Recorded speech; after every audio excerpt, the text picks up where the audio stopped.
The British people are about to have practiced upon them a trick even cruder and more shameless than that by which they were cheated out of their inheritance of parliamentary self-government in the first place when we acceded to the European Economic Community. However, since the trick is basically the same one over again, it is to be hoped that the people will not be taken in twice, but will listen to those who warned them correctly before.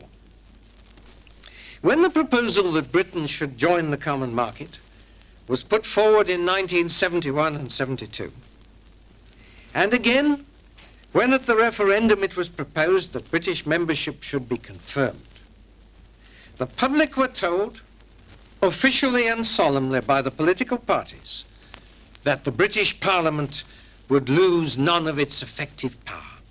British ministers, it was said, could always veto whatever appeared to them to be contrary to British national interests. They dare not agree to anything that Parliament disapproved.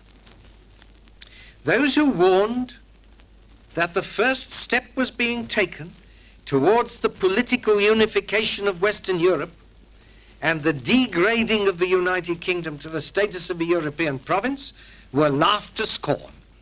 They were told that any such development, if it ever took place, would be many years, perhaps generations, in the future.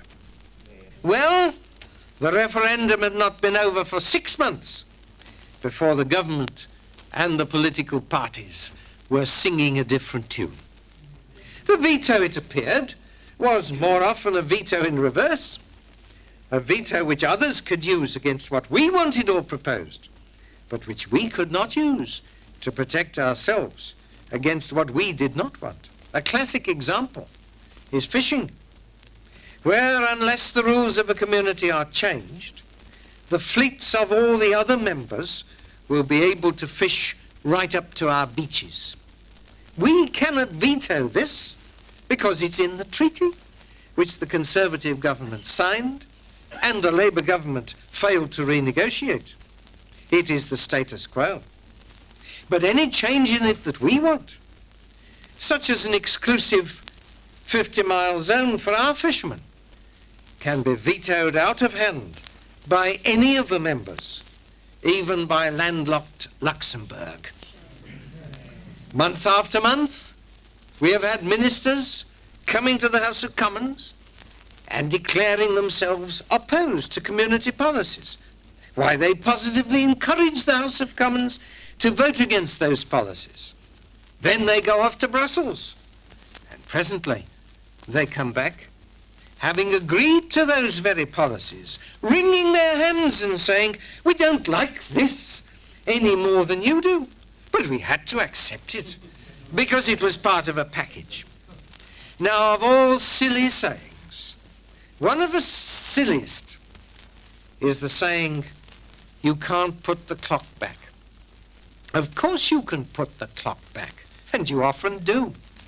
If a clock is showing the wrong time, you put it back or forward, whichever is necessary, without the slightest hesitation. So in human life, and in a nation's life, if a mistake has been made, we ought to put it right, if we can. Some mistakes, especially in an individual's life, are irreversible. And there may, though more rarely, be such in the life of a nation. But we ought always to be on our guard against those who tell us so, who whisper in our ear, it's done now, and it can't be undone.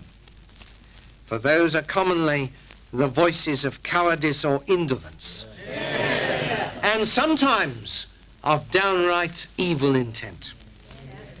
Certainly the mistake which Britain made in giving up her parliamentary self-government and national independence to become a part of the European Economic Community is not irreversible. One would suppose it was, and that is what you are intended to suppose. To listen to the chorus of politicians and newspaper editors who keep chanting like an incantation, you're in the market now, the referendum's over, You've got to live with it now and make the best of it, whether it was right or wrong, and whether you like it or not. Most of them must know, and all of them ought to know, that that is not true. Whenever it is repeated, it is the repetition of a falsehood, conscious or not. That can be proved, and conclusively and irrefutably proved in an instant. The government itself, when in 1975 it proposed to the electorate that they should answer yes at the referendum, stated clearly and without qualification in the official declaration that after the referendum, if a majority was for staying in, the continued membership of Britain would still depend on the continuing assent of Parliament. Our charter is enshrined in the very words of the government's own referendum statement. The British Parliament retains the final right to repeal the act which took us into the market. Thus our continuing membership will depend on the continuing assent of Parliament.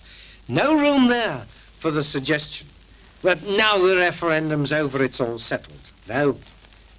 The government's solemn assurance is that the question is not settled and remains at all times open. Nor is there any room for arguing that we are bound, either morally or legally, to a decision once taken. If that were so, there could be no talk about the continuing assent of Parliament. Parliament would have to be told, you're bound now and cannot and must not break your word. Nothing of that.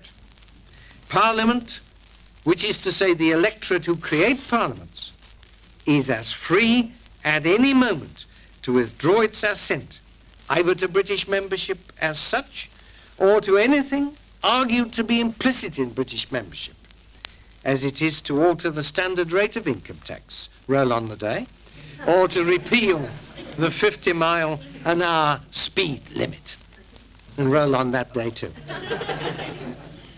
I have quoted the law to you.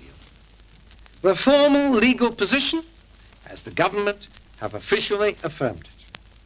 But it would be disingenuous to pretend that there is not a higher law according to which no nation can be bound against its will to the surrender and renunciation of its freedom, independence, and sovereign identity. Yeah. The right to nationhood is one of those rights of which it may be said that time does not run against it.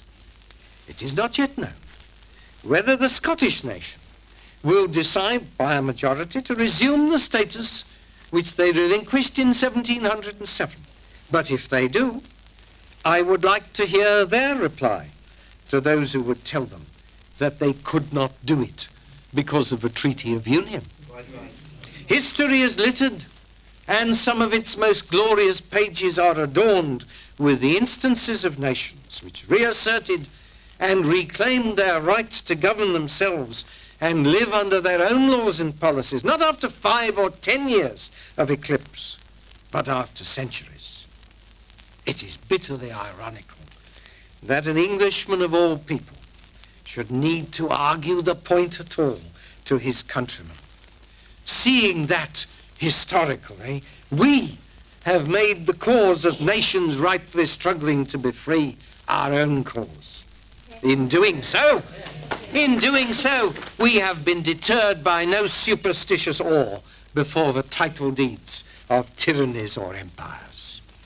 There is no superior jurisprudence which can ever say to a nation, you shall not, or you shall no longer be the masters of your own fate. I doubt indeed whether any nation can ever be brought to renounce its own self-mastery except it was deceived, except by means of trickery and cheating. Certainly it was by deception that Britain was hijacked into the European community in 1972.